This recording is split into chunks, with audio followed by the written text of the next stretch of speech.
अस्सलाम वालेकुम फ्रेंड्स, क्या हाल चाल है आपके।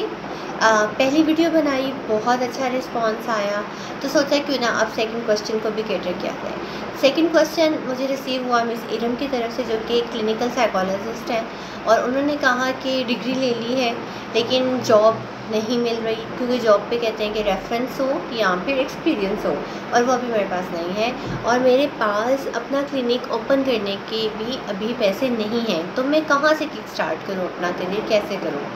देखिए, सबसे आसान जो हल इसका है ना, अगर आपको बहुत मुश्किल लग रहा है, आपको कुछ सोल्यूशन नहीं आ रहा, तो आप शादी कर रहे हैं, ठीक है।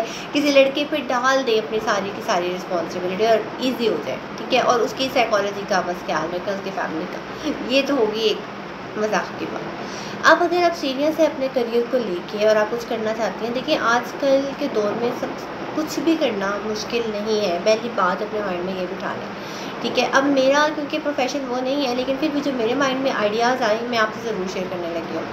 सो नंबर वन, अगर आपका घर किसी ऐसे इलाके में है जहाँ पे आपका कोई रूम अवेलेबल है और आप वहाँ पे अपने क्लाइंट्स जो सा है वो बना सकती हैं, एक अपने घर के अंदर से ही अपना क्लिनिक बना सकती। लाजमी नहीं है कि बहुत लश पश करके जी बहुत डॉक्टर्स के वो पोर्ट्रेट लगे हों, बड़ा डॉक्टर्स के वाला वो सेटअप हो, सारा कुछ हो, तो ही बिज़नेस होगा। जो रिसोर्सेज आपके पास मौजूद हैं, घर की किसी कुर्सी सोफे ये उससे आप स्टार्ट कर सकती हैं। अब आप सोचेंगे कि जी कि अगर मोहल्ले में मैंने बना लिया है तो मोहल्ले में क्लाइंट्स कहाँ से आएंगे, है ना, सोचने वाली बात है ना। तो देखिए, हमने क्या करना है, हमने यहाँ के जो नियर बाय मोहल्ले में स्कूल होते हैं, ठीक है, उन स्कूल्स के अंदर जो उनसे बच्चों की काउंसलिंग आप स्टार्ट कर सकती हैं। आप उनको और रेफ़र कर सकती हैं, ऑफ़र कर सकती हैं कि भाई आप आएँ, हमारे क्लिनिक पे आएँ, और इन बच्चों की बारी बारी जो उनसे है वो बच्चे आना शुरू हो जाएंगे, और आहिस्ता आहिस्ता से आपका ये जो बात है वो डिफरेंट लोगों तक पहुंचना शुरू हो जाएगी। आप काफ़ी बच्चों के प्रॉब्लम जब सॉल्व करना शुरू कर देंगी, मसले हल होना शुरू हो जाएंगे, तो स्कूल्स वाले आपके क्लाइंट बन सकते हैं, ठीक है, और आहिस्ता आहिस्ता डिफरेंट और काम भी हो सकते हैं। अब हम दूसरी तरफ आते हैं। अगर हम भाई घर भी हमारा ऐसी लोकेशन पे नहीं है, ना मैं ये रीच कर सकती हूँ समथिंग, तो फिर आप अपना सोशल मीडिया क्यों नहीं यूज़ करती।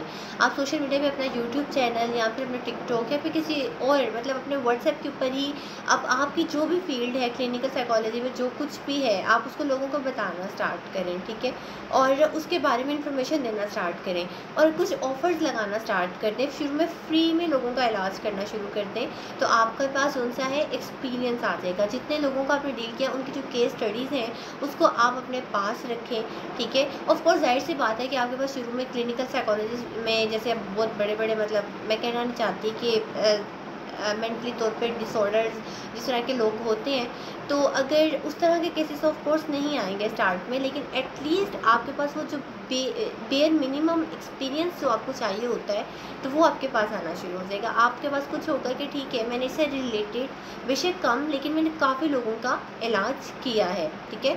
सोशल मीडिया को अपना हथियार बनाएं, और उसके साथ वहाँ से अपनी ऑडियंस और अपने क्लाइंट्स जो उनसे है वहाँ से आप लेना शुरू करें, क्योंकि आप पहले सोसाइटी में देना स्टार्ट करें, अपनी इन्फॉर्मेशन देना स्टार्ट करें। लोगों को पता लगेगा कि यार आप कितना अच्छा डील करती हैं। अपनी केस स्टडीज़ बना के डिफरेंट सिनेरियोज जो आप लोगों के आप पढ़ती हैं, ठीक है, काफ़ी स्टडीज़ होती हैं, उसके बारे में इंफॉर्मेशन देना आप स्टार्ट कर दें।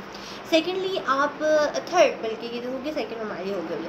थर्ड, आप कैसे कमा सकती हैं। थर्ड, आप डिफरेंट NGO ज्वाइन कर सकती हैं, और स्पेशल जो इदारे होते हैं वहाँ पे जाके अपने वॉलंटियरली अपनी सर्विसेज दे सकती हैं। आप उन्हें कह सकती हैं कि मुझे इनकम नहीं चाहिए, इनकम उस तरीके से भी नहीं चाहिए है, लेकिन मैं जो सा है वो give back to the society, मतलब इस टर्म में कुछ भी करना चाह रही हूँ, तो वो आपको ऑफकोर्स फ्री में वो आपको लाजमी यूटिलाइज़ करना कहीं ना कहीं चाहेंगे, ठीक है। इसी तरीके से अगर आपको लगता है कोई अच्छे साइकोलॉजिस्ट हैं जहाँ पे आप काम, आपको लगता है कि आप काम कर सकती हैं, या आपका कोई ख्वाब है, वो आपका आइडियल है, आप उनके क्लिनिक्स जाएँ और उन्हें कहें कि मुझे बेशक आप इन टर्म्स ऑफ मनी कुछ नहीं दें, लेकिन मैं आपके पास इंटर्नशिप करना चाह रही हूँ। आप एज इंटर्न बन के वहाँ से कुछ सीखना स्टार्ट कर दें। देखिए, हमारी सोसाइटी में जो मसला मेन आता है ना वो इसी बात पे आता है कि हम लोग चाहते हैं कि अगर हम इंटर्नशिप भी कर रहे हैं, हमें फ़ौरन से 25, 30, 40, 50 लाख रुपये जो सा है ना वो एज अ स्टेपेंड हमारी पॉकेट में आना शुरू हो जाए। हम अपनी पॉकेट से हम कहते हैं कि भाई हमने स्टडीज़ पे लगा दिए, अब मुझे ट्रैवलिंग पे हम अपनी पॉकेट से ना लगाएं, ऐसे नहीं होता। ठीक है, तो आपको अब कुछ ना कुछ और अभी इन्वेस्ट करना पड़ेगा। डिग्री जो इन्वेस्ट करती है वो एक्सेप्टेड है, लेकिन जो एक्सपीरियंस के लिए आपने करना है वो एक्सेप्टेड चीज़ है। ठीक है, तो वो आपको करना पड़ेगा, तो वो आप करना शुरू करें। इस तरीके से डिफरेंट NGOs करें, और काफ़ी इदारे हैं, बुज़ुर्गों के इदारे होते हैं, वहाँ पे आप जाके उनकी केस स्टडीज़ ले सकते हैं, मतलब देख सकती हैं। तो जब इस तरीके से आहिस्ता आहिस्ता लोग आपको जानना शुरू हो जाएंगे, तो जितने लोगों से आप गेट टुगेदर करेंगी उतने आपके रेफरेंस बनेंगे। और इसके लिए ज़रूरी है कि आप अपने जैसे लोगों में उठें और बैठें, घर बैठ के सोशल मीडिया एक्सप्लोर करके ओनली। ठीक है, मतलब कि स्क्रॉल कर रही हैं आप इंस्टाग्राम, जो कि आपकी फील्ड से रिलेटेड नहीं है, तो वहाँ से कभी ना आपको क्लाइंटी रहेगी ना आपका रेफरेंस बनेगा। रेफरेंस बनाने के लिए मैदान में उतरना बहुत ज़रूरी है। इसलिए कोई भी फील्ड हो आपकी, कोई भी फील्ड हो, उस तरह के लोगों में आप रहें ताकि आपके पास अपॉर्चुनिटीज़ भी आएँ और आप एक्सपीरियंस भी गेन करें और आप अपने रेफरेंस भी बनाएं। और इसके अलावा मिसरम के लिए अगर आपके पास कोई आइडिया हो, अगर आपके पास कोई मशवरा हो कोई मिसरम को देने के लिए, तो आप उसको कमेंट बॉक्स में कर सकती हैं। और अगर मिसरम को ये चीज़ अच्छी लगी, कोई मशवरा अच्छा लगे, तो मिसरम मुझे कमेंट में बता सकती हैं, या अगर उनका कोई और क्वेश्चन है तो बता सकती हैं, हम इसको मज़ीद बाद में डिस्कस कर सकते हैं।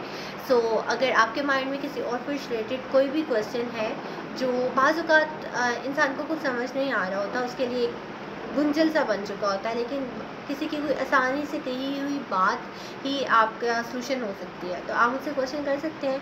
जहाँ तक मुमकिन होगा मैं उसको आंसर करने की कोशिश करूँगी। सो तब तक के लिए अपना ख्याल रखें और सुनने के लिए शुक्रिया।